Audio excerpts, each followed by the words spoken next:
மாம்பழத்தின் படத்தோட டைரக்டர் யாரும் Rasim from Sri Lanka. Super ஸ்டாருடைய அண்ணன் சத்யநாராயணன் சார் அவரை வச்சு ஒரு பெரிய படம் பண்ணியிருக்கோம். பெரிய படம் சொல்ல முடியாது, ஒரு படம் பண்ணியிருக்கோம். ஸோ அவரை வந்து எல்லாம் நம்ம ஆடியோ லான்ச் பண்ணியிருந்தோம் ஆல்ரெடி பிரசாத்தில். எல்லாரும் கேட்ட கேள்வி பேரரசு உட்பட ஆபி விஜயகுமார் சார் எல்லாம் கேட்ட கேள்வி, எப்படி வேற நடிக்க வச்சீங்க, எப்படி வந்தார் நம்மளோட மோகன்ஜி டைரக்டர். அவர் சொன்னாரு, நான் பெங்களூருக்கு போனேன் அவரை வந்து நடிக்க வைக்கிறதுக்கு. சூப்பர் ஸ்டாரோட நெருக்கமான ஒருத்தரோட பெங்களூருக்கு போறேன், அவர் வீட்டுக்கு முடியவே முடியாதுன்னு சொல்லிட்டாரு. இப்படிப்பட்டவரை நீங்க எப்படி நடிக்க வச்சீங்க, எப்படி உங்களுக்கு வந்தார் அப்படிங்கிற ஒரு விஷயத்த கேட்டாங்க. ஓடியோ நான் சொன்னேன், நான் இதுக்கான பதில பின்னாடி ஒரு நாளைக்கு சொல்லுவேன் அப்படின்னு. முதல்ல அந்த பதில சொல்லிடுறேன். இது வந்து உண்மையில என்னுடைய கெட்டித்தனமோ என்னுடைய திறமை எதுவுமே இல்லை. நான் சொல்வதா இருந்தா இது இறைவனுடைய நாட்டம், இறைவன் எனக்கு தந்த அருள்படை கிஃப்ட். வெறும் மற்றபடி என்னோட பெரிய ஒரு சிலர் பார்த்தாங்க பெரிய கோடிக்கணக்கு கொடுத்தீங்களா அப்படின்ட்டு. ₹1 கூட இல்லை, அவர் தான் எங்களுக்கு செலவழித்தாரு. சாப்பாடு தந்தளவுக்கு சரிஞ்சாரு. ஸோ இதுல என்ன விஷயம் சொன்னா, இறைவனால எழுதப்பட்ட ஒரு விஷயம் நடந்திருக்கு. அவர் நடிக்கணும், இலங்கையிலிருந்து வருவான் டைரக்டர் ரசீம் சொல்லி அவனுக்கு நடிக்கணும், இவ்வளவு விஷயம். இதுக்கு முன்னாடி என்ன பண்ணிருன்னு சொன்னா, சூப்பர் ஸ்டார் ரஜினிகாந்தை வச்சு நான் படம் எடுக்கணும், நான் ப்ரே பண்ணிட்டேன். அதுல ஒரு 1000 முறை 10,000 முறை ப்ரே பண்ணிட்டேன். அது நடக்குமா இல்லையான்னு தெரியா, நம்பிக்கை இன்றைக்கும் ஒரு நாளைக்கு நடக்குமா அப்படின்னு சொல்லி அந்த பிரார்த்தனை ஒரு அண்ணன் மூலமா வந்து. இது என்னுடைய 6வது படம் மாம்பழத்தடி. ஏற்கனவே 5 படம் எடுத்திருந்தேன் ஸ்ரீலங்காவில். தனியாக கம்ப்ளீட்டா ஸ்ரீலங்கா இல்லை, போஸ்ட் ப்ரொடக்ஷன் மாதிரி. போஸ்ட் ப்ரொடக்ஷன் எல்லாம் இங்க அதுல 2 படம் ரிலீஸ் பண்ண வந்திருக்கு. அந்த கொரோனா இஷ்யூவால பண்ண இருக்குது. என்னுடைய பையன் ஹீரோ படம் வந்திருக்கிறார்.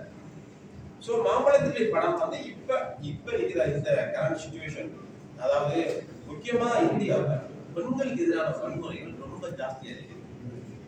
எல்லாரும் இருக்க ஒரு விஷயம், இந்த இதுக்கான தண்டனை ரொம்ப பயங்கரமா இருக்கும்ங்கிறதா இந்த படம் சொல்றாங்க. ரொம்ப பயங்கரமா இருக்கும் தண்டனை அப்படிங்கிறது. ஸோ அதில் பெண்களுக்கு எதிரான வன்முறைகள், பாதுகாப்பாற்ற சூழ்நிலைகள். ஸோ அதனால இந்த படம் நல்ல அறிக்கை உண்டு நினைக்கிறாரு. மகாராஜா படம் எங்களுடைய விஜய் சேதுபதி வந்த நேரம் கூட யோசிச்சேன் நம்மளோட சப்ஜெக்டே அப்படின்ட்டு. ஆனா இந்த சப்ஜெக்ட் டோட்டலி சேஞ்ச், ஒரு விஷயம். இப்ப சூப்பர் ஸ்டாருடைய அண்ணன் நடிக்கிற அப்படின்ற விஷயத்துல அவரை கொண்டு வர விஷயத்துல யார் என்னுடைய அசிஸ்டன்ட் டைரக்டர் கிருஷ்ணகிரி, அவர் ஃபுல் ஒத்துழைப்பு.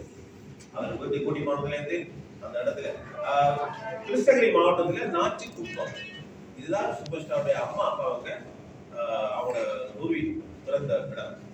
அந்த இடத்துல எங்களுடைய ரஜினி சாருடைய அம்மா பட அந்த நினைவிடத்தை, அந்த நினைவிடத்துல தான் நாங்க வந்து படப்பிடிப்ப ஆரம்பிச்சு ஷூட்டிங் ஃபர்ஸ்ட் கேமரா ஷாட் ஆரம்பிச்சது அவருடைய அண்ணன் சத்யநாராயணன் சார். உண்மையில வயசானவர், எப்படி ஒத்துழைப்பு எல்லாரும் காட்டாங்க. அந்த இதுக்குள்ள எப்படி அந்த டைம்ல ரொம்ப எப்படி நடிக்க போறாரு ஒரு நம்பிக்கை தான்.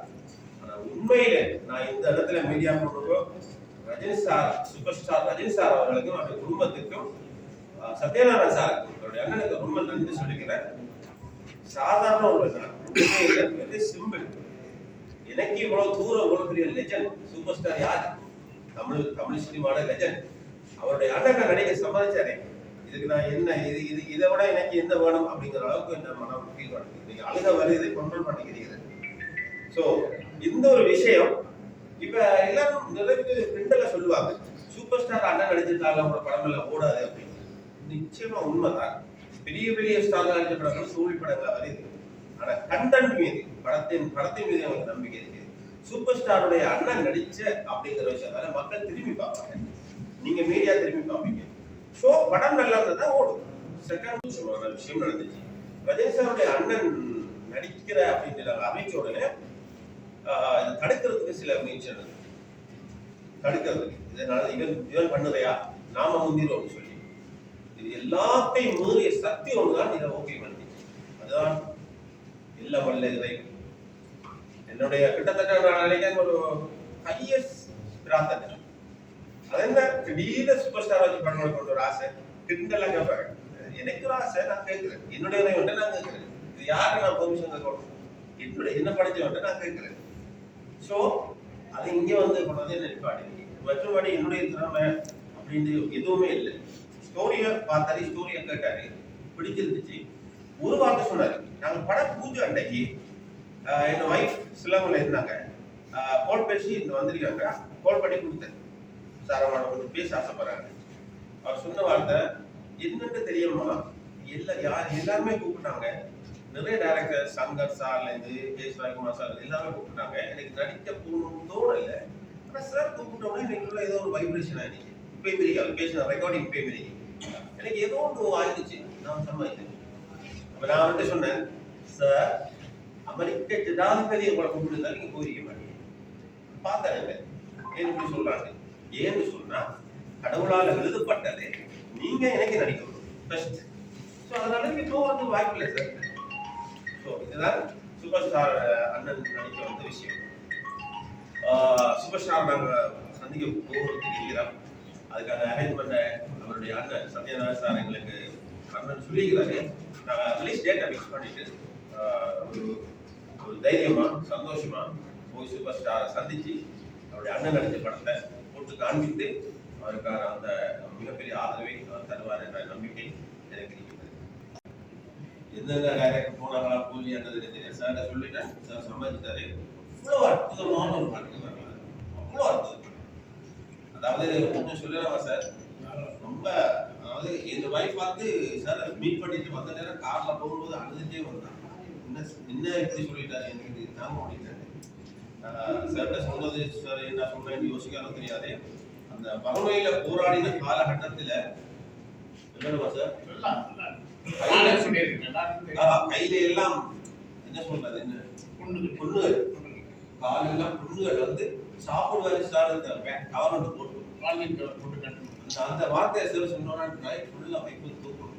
அவன் ரொம்ப சென்சிட்டிவான கேரக்டர், ரொம்ப ஃபீல் பண்ணி அவருக்கு சொன்ன வார்த்தை நீங்க படம் பார்க்க வரலான்னு எடுத்தே ஆகும். ஏன்னா இது ஒரு மோட்டிவேஷன் மூவி. இது இப்ப பாக்குறவங்க எத்தனை பேர் விலையே பிடிக்கிறாரு, நாம ஆக முடியாதா அப்படிங்கிற ஒரு பெரிய விஷயம் வருது.